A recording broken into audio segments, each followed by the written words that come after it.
Charlie Chaplin, cinema's first truly international star, born in London. Stan Laurel, born in Cumbria and one half of comedy's greatest double acts. Ever since the heyday of this glorious pair, British comedians have had fans rolling in the aisles with laughter.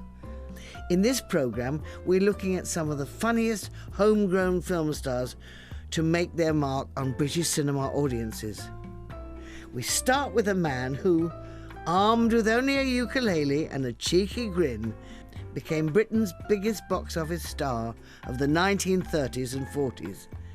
So here's the great George Formby explaining how his movie career took off. People have said to me many a time, how did you start in pictures? Well, have you ever felt that if you got the chance you could do a thing really well? Well, that's the way I felt about pictures. And many years ago, I came down to London and I even wrote my own script along with Beryl and a man called Arthur Mertz. And we went all round the studios. They'd never heard of George Formby. They didn't even want to hear about him. I went everywhere, but nobody wanted to know at all. So back up to the provinces I went, and we worked around for a long time, and I was playing in a place called Warrington, and a man called Johnny Blakely came round, and he said, I'd like to make pictures with you. I nearly grabbed his hand off. Anyway, he said, come up on Sunday and we'll talk it over. So we went up on the Sunday and we talked it over. And he said, yes, I'd like to make pictures, but I haven't got a story. I said, I have.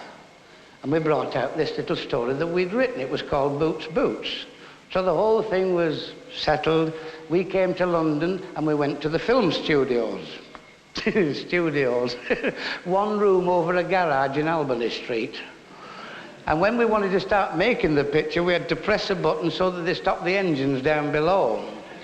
Well, at the end of 14 days, we'd finished the picture, and it cost the large sum of £3,000.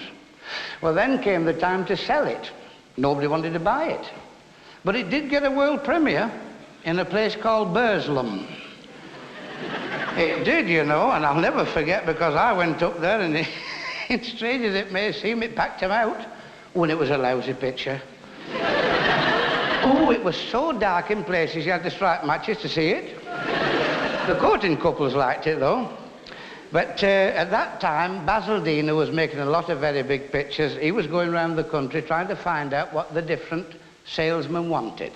And they said, we want George Formby pictures. He said, who's George Formby? They said, look through that window, and he saw a queue up right round the theatre looking at this Boots, Boots. So he got them to bring me down to Ealing Studios.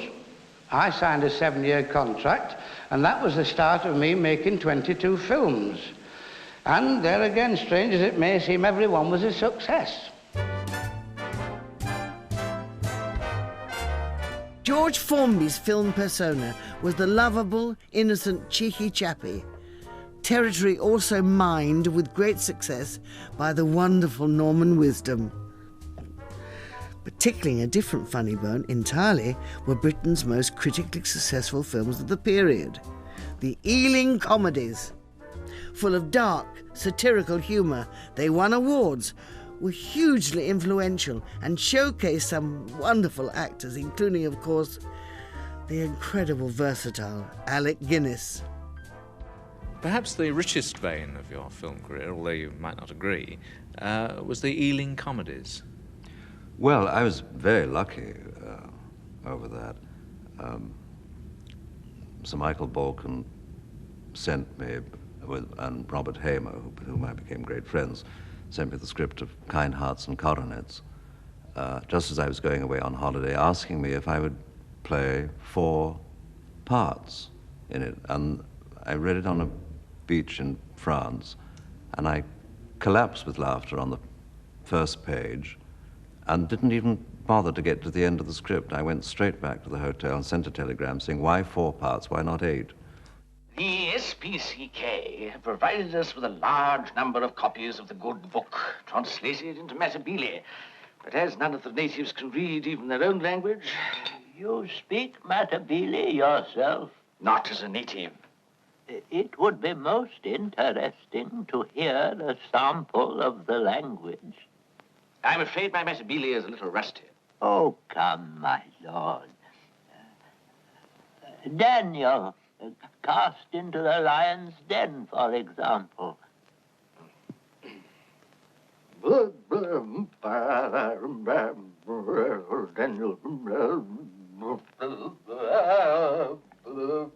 This is a colloquial rendering, of course. Most interesting. Another Ealing comedy, greatly underestimated, I think, was Man in the White Suit. Well, I thought that was a marvelous film. I thought Sandy McKendrick did a wonderful job on that. I remember being very angry at a notice coming out saying that it was an ignoble film because the suit disintegrated at the end and people jeered and laughed. And I thought they totally missed the point of the whole thing. And I thought it was very original and amusing to look at, and a kind of classic of its time. Because this was about a man who'd invented an indestructible material, yes. You know, so a cloth wouldn't ever wear out.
Of course, the other Ealing comedy that everybody remembers is The Lady Killers. How do you think that one stands out? 1955. I don't know. I haven't seen that. That was Sandy McKendrick again. I would have thought all right. I don't know. Let's have a look at a bit of it anyway. Mrs. Wilberforce, Yes? I understand you have rooms to let. Oh, the rooms, yes. Won't you come in, please? Thank you. My name is Marcus. How do you do, Mr. Marcus? Professor Marcus. Oh, how do you do, Professor? Yes, I have two right up. Yes. Would you excuse me a moment while I put this away, please?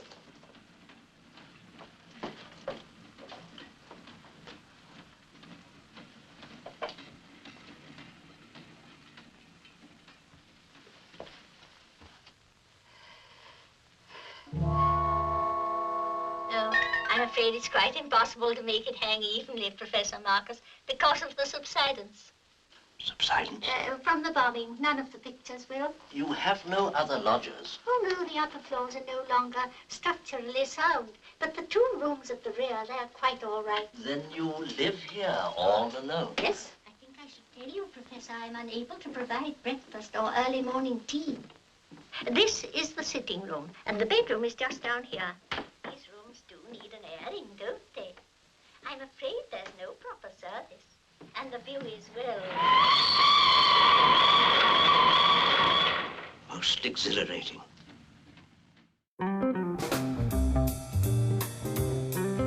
One year before The Lady Killers, British cinema audiences had been queuing in their hundreds to see a comedy film that was so successful it would spawn 6 sequels and a long-running TV series. It turned Dirk Bogarde, a relatively unknown actor with serious aspirations, into one of the biggest stars of the 1950s. You moved to a very successful series of films, which were the Doctor films. When you were working in what many people might consider unremarkable cinema, were you striving to do your best within those circumstances, or were you not all that conscious that it was unremarkable cinema. Now, look here, let's get one thing absolutely straight. All I've ever been in the cinema, or in the theatre, or in my books, is an entertainer. Nothing more and nothing less. That's all I am. And anything I do to the depths of my gut. I would never, as I said, cheat anyone. I never considered those films as crappy or stupid or whatever they were. They were there to pleasure people. They were there to pleasure people who came to see us. You don't betray that faith. You don't betray people who have staggered miles in a snowstorm or something to get to the movie to see you. You do everything you can. And people met and married in movies that I made. They dated. A whole world. I have 3 or 4 generations of people that I am directly responsible to. I couldn't possibly say that I did anything more than do the best of, the best thing I could do, the highest point of my ability, and never once to look down on it. I couldn't do. But and I loved the cinema too much anyway. That was another thing. It was growing. When I found that a crew was working, and that was working, and that was working, and how it worked, and this was working, the boom. Then gradually all these wonderful things it came in, and I was being taken in again into a force like I had been in the army, and producing something at the end of it. But I was very, very proud of those films. I mean, some of them were rubbish, I admit. But people like rubbish, you know. People don't want always to be educated, illuminating.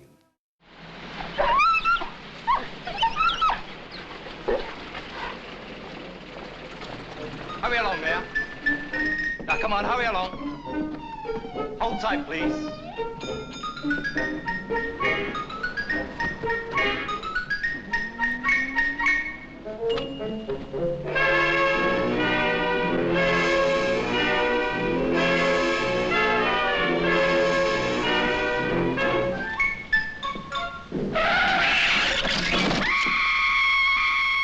But in the Doctor films, I said, whatever I do, I've got to be a doctor, because the one thing you must never do, coming back to it again, cut it out if you don't want it, don't cheat an audience, and I never did.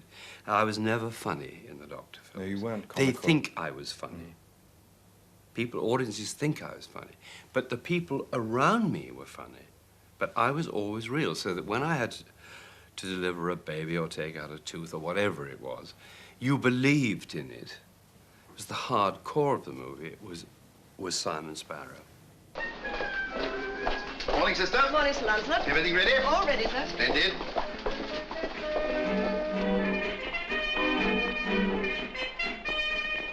Now, you just lie still, old fellow. I've just got to discuss your case with these young doctors here. Take his pajamas off, sister. You, examine his abdomen. Up! Take that grubby fist away. The first rule of diagnosis, gentlemen, eyes first and most, hands next and least, and tongue not at all. Look! Have you looked? Yes, sir. See anything? No, sir. Very good, carry on. Gently, man, gently, you're not making bread. Don't forget, to be a successful surgeon, you need the eye of a hawk, the heart of a lion, and the hands of a lady. You found it? Yes, sir. Well, what is it? A lump. Well, what do you make of it? Is it kidney? Is it spleen? Is it liver? Is it dangerous? No, don't worry, my good man. You won't understand our medical talk. You, what are we going to do about it? Cut it out, man. Cut it out. And where shall we make the incision?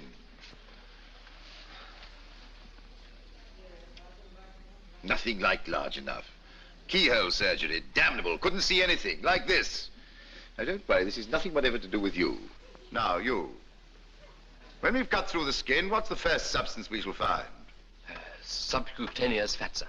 Quite right. And then we come across the surgeon's worst enemy, which is what? Speak up, man! Blood, you numbskull! You cut a patient, he bleeds until the processes of nature form a clot and stop it. This interval is known scientifically as the bleeding time. You, what's the bleeding time? 10:10, sir. A classic line. And James Robertson Justice proved to be so popular playing the demanding surgeon Sir Lancelot Spratt, he ended up appearing in all 7 of the Doctor film series. Now, it has been said of you that you're an actor who doesn't need to play a part, because the parts you're cast for, you very often resemble physically, and that, in fact, you play along with your own personality. Now, how much is that true? Well, I would like to suggest that the answer is that if one behaves absolutely as one does in private life in front of the screen, it would come over far too big. In other words, there must be a conscious effort to underplay a part, even if you are more or less doing it as you would do it yourself. It still must be brought down a bit, otherwise it'd be overpowering. So that you're really underplaying your own personality? I hope so. Even in a character like Sir Lancelot Pratt, the Doctor of the Doctor series, the surgeon. Lancelot Spratt, if you don't mind. Well, yes, he was, of course, founded on somebody that I knew very well, who was also a great ornithologist and a great surgeon, and used to, he had a wonderful team in the operating theatre at the hospital, of which he was a very senior surgeon, and they were all quite used to him, but he had a nervous habit of using the most terrible language all the time he was operating. But everyone was quite used to this and knew that it meant nothing. It was just a nervous thing. And I know a lot of people remember him if I use the word snorker. And I won't mention his real name, but that will bring back memories to a great number of people. Of course, nurses, doctors, and matrons were also exploited to comic effect in Britain's most enduring comedy series, the Carry On films. With a popular cast delivering more than double the normal share of double entendres, their saucy postcard humour lasted for a total of 31 films. And in 1970, the BBC turned up on the set of number 19, Carry On Up the Jungle. Well, our films really started, as you say, by accident. We had a script given to us of an army comedy, which nobody else seemed to want. And Peter Rogers and myself decided it would make a funny picture. So we knocked it into shape, and the distributors liked the picture but didn't like the title. So they changed it in conference to Carry On Sergeant. All right, turn around. Now, breathe deeply. In, out. Say 99. 99. Something's wrong, eh? Congratulations. You have a perfect heart and lungs. What? No, Doctor. My heart hangs by a thread. By a rope, my boy. Rope? What do you mean? He doesn't understand. My heart... Lie down. Oh! Oh! Good. How's that? Oh! Remarkable. Stand up. Stand still. Cough. Aha. Ah, you see. Fantastic. What is? Stomach's a model. You've got a digestive system like an incinerator. I went and saw Carry On camping in Blackpool one afternoon. I was up there for a summer season. I've never heard anything like it. First of all, you couldn't get into the cinema. You just couldn't. I just happened to know the manager, and I went and stood at the back. But I've never heard such laughter. Well, we've basically tried to make broad, bawdy, if you like, even vulgar humour, which has a family appeal, and which at the same time never actually takes the mickey out of the institution, but only the people in it. We don't want to make people frightened of hospitals and policemen and firemen, but we don't mind taking the fun out of the actual policemen themselves. The lovely thing really is that in the carry-ons you get a chance to sort of play all sorts of roles, you know, which is great fun. Well, I played a hell of a lot of different roles, but they're all me, with different hats on. These pictures are so successful. I'm a big hit in Japan, and they had to queue up in Los Angeles and in India, believe it or not. The lovely thing with the carry-ons is, of course, it's like coming back to school after the holidays, because you know the people that you're working with, and as you get to know them, of course, your timing becomes that much tighter. And there's just a very happy atmosphere. I always feel sorry for a newcomer because he feels strange because it is really like something coming into somebody's family.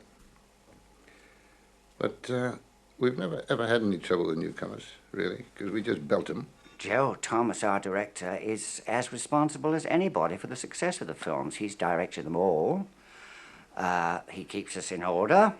Quite rightly, we have to do what we're told. And we discuss everything together as friends would. And he's got firm hand over the controls. No, the competition is murder. You just got to look after yourself. I just make a habit of sort of playing against the others. And because I'm not strictly a comic. I'm not a comic at all. These other blokes are comedians. I'm more of a sort of reactor. So I let them do it, and then I throw a couple of counter punches. That's all I can do. Our scriptwriter, Talbot Rothwell, has an enormous fund of gags. I think he has the Victorian gag book at home. And, you know, basically our pictures are of the same format, with the same people, different locales and different incidents that happen. But basically it is a formula which the public expect. Wordplay and period costume also featured heavily in the films of another comedy gang who entered the world of cinema in the 1970s. But where the Carry On films were dismissed by most critics, the Monty Python films received rave reviews, give or take the odd religious controversy. Their first foray into the cinema was The Holy Grail, starring Graham Chapman as King Arthur and co-directed by Python's two Terrys, Gilliam and Jones.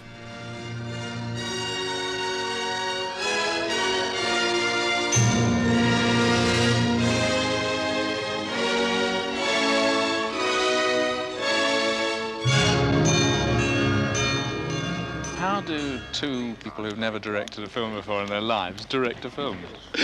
Well, I don't know. We're really learning as we do it. That's what's nice. We've been given a whole feature film to learn how to make films on. They're pretty good. Yes, they're pretty good. They're both very visually orientated. They're very aware of picture composition and so forth. Ingmar Bergman's going to be really jealous of this one. And there's a slight joke about us that we make about them, that the jokes tend to be a bit secondary to whether it looks good, you know. So we keep sort of, when they say more smoke, and this kind of thing, because we've hardly had a shot yet when we haven't had smoke or some arty visual effect. We tend to ask them how many laughs there are in the smoke, you know, just to keep them, as it were, thinking of that. But that's the only criticism I've made. Up with the cow as high as you can to start with. You've got your questions ready. I know I've got my questions ready. Which of these questions would you most not like to answer? The first couple of days, we just sort of leaped into it, and immediately, I mean, we had, first of all, chosen an impossible location. It was about a half a mile up Glen Coe, so everything had to be humped by Sherpas up the mountain. We got up there, the very first shot of the film, the big moment, the camera turns, and it jammed. So we didn't have a sound camera, and all our great laid plans were suddenly up in the air. And we panicked, and we just had to try to get a film made suddenly on the spot. We had this incredible location, no camera, and no experience. That's the worst thing. Where's the other Terry now? He's directing the film. Charlie, you come to this mark there, to where Suko is. Suko even further. No, We do tag team directing. Can you give me a brief synopsis of the film? Is that possible in the space of half an hour or so? Well, I don't think it is, really. I don't think it is. Well, try in then 30 seconds. Right. It's about a search for the Holy Grail, you see, which is a large sort of creature, a bit like a dodo, with a big beak. And people are trying to find this Grail.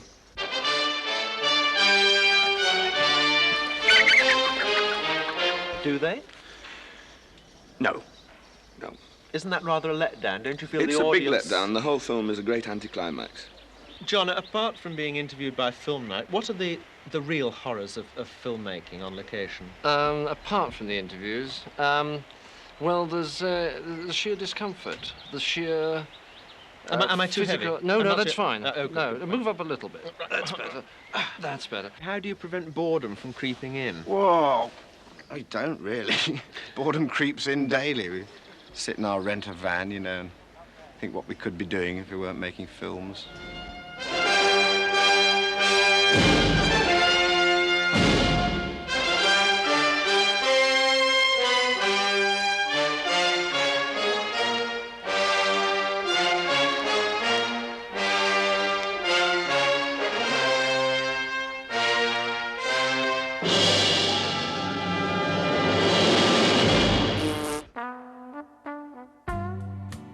After the last of the Python films, John Cleese scored a huge international hit with his 1988 comedy, A Fish Called Wanda, also featuring Michael Palin.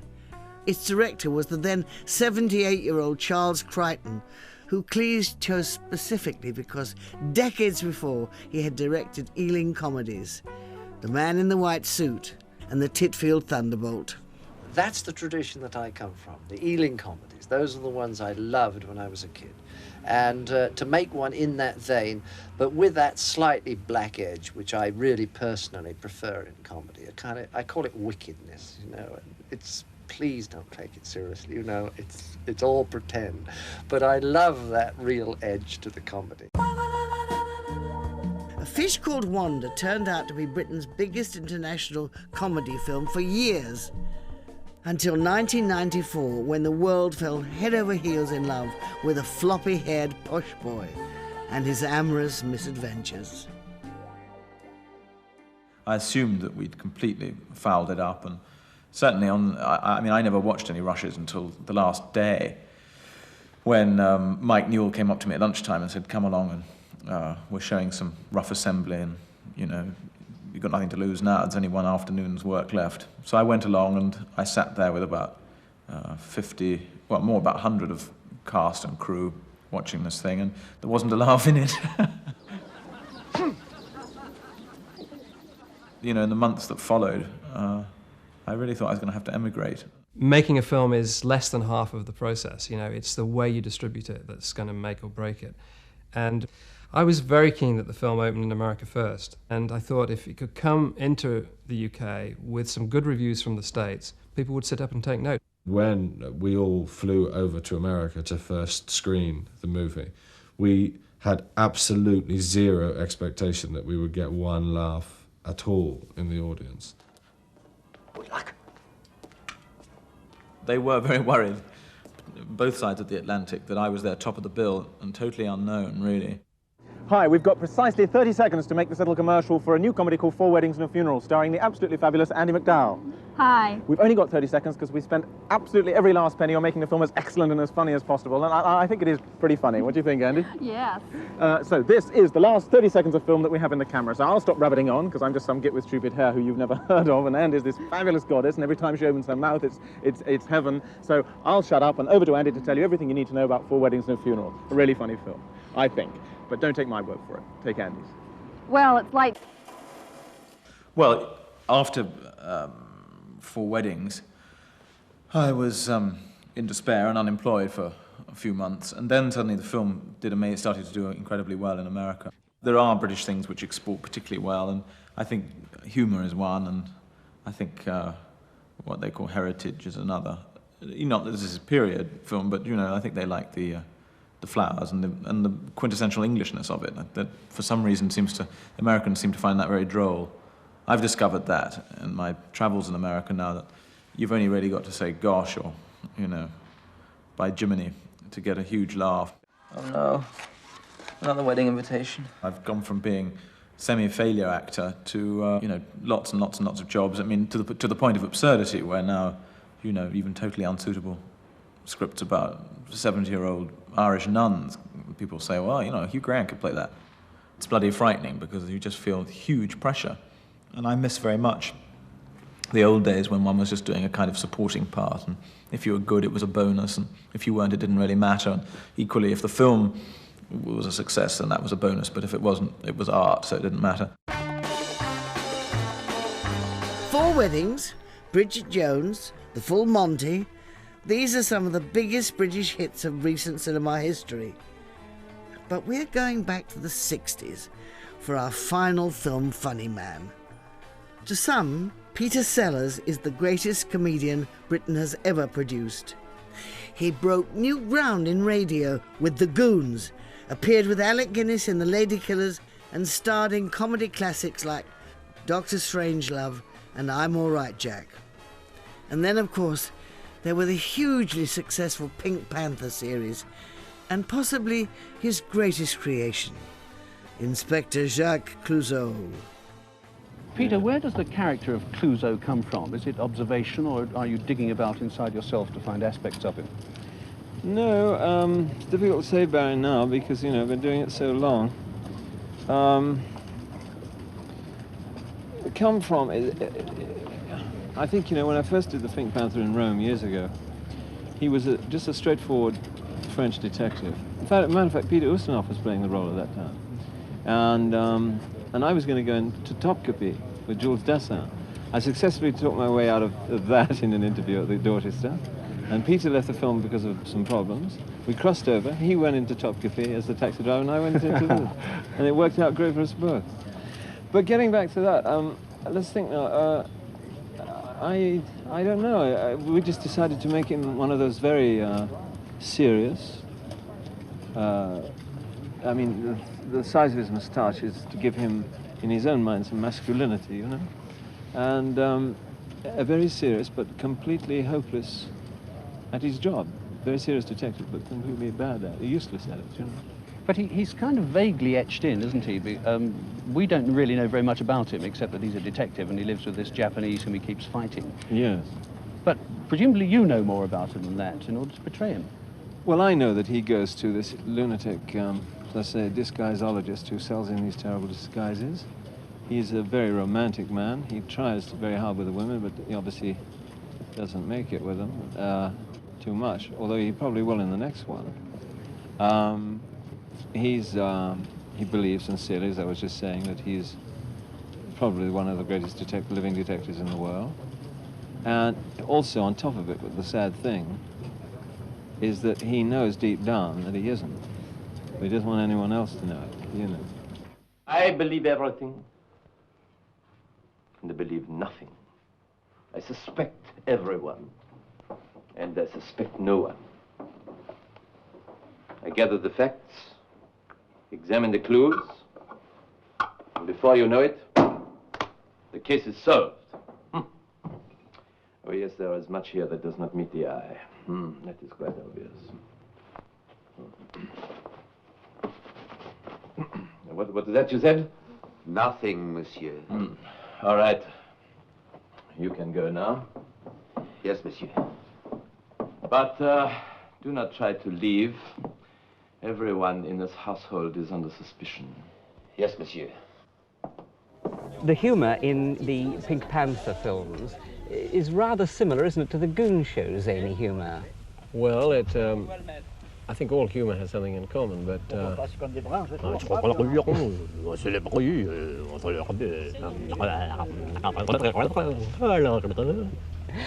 I see what you mean. Yeah, that's the part my man I know, I come down, it's like a So how similar is the brand of zany comedy in the Return of the Pink Panther? Well, it's pretty wild, you know. We're doing some mad things in this. We're telling taxi drivers to follow that car and they get out and run after, things like that, and all kinds of other mad things. I don't think it has a direct affinity with goon humour, no. But it's pretty wild. That Clouseau is timeless because he represents something in all of us that doesn't change essentially. Certain customs may change, but the essential man doesn't change. Clouseau doesn't. The fallible, bumbling screw-up, if you will. He's essential in all of us, and he provides us with the ability to laugh at ourselves. Right, here we go. Right, action, Peter. Talking about Blake Edwards and yourself, you seem to have some sort of rapport. What is it that exists between you and... Rather like Laurel and Hardy that way. We seem to... Well, we know, you know, his sense of humour is very much like mine. He finds the same sort of things as I do funny. Little dogs and cats and birds, and things and like that, you know. Animals from the rear, all kinds of things like that funny. Situations, he spots them very quickly. We both see the funny, and he's also a great giggler. It's great working with him. What do you think this special rapport is that you and Peter Sellers seem to have? We're both crazy. Peter Sellers' influence is still clear today, with stars like Steve Coogan and Sacha Baron Cohen describing him as a major influence. And as for Sellers himself, well, one of his biggest influences was the man we started off with, George Formby, proving that good comedy is handed down through the generations. Turned out nice again, didn't it? 1, 2, 3, 4.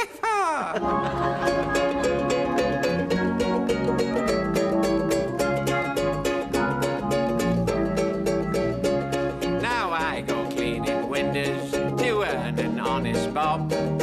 For a nosy Parker, it's an interesting job.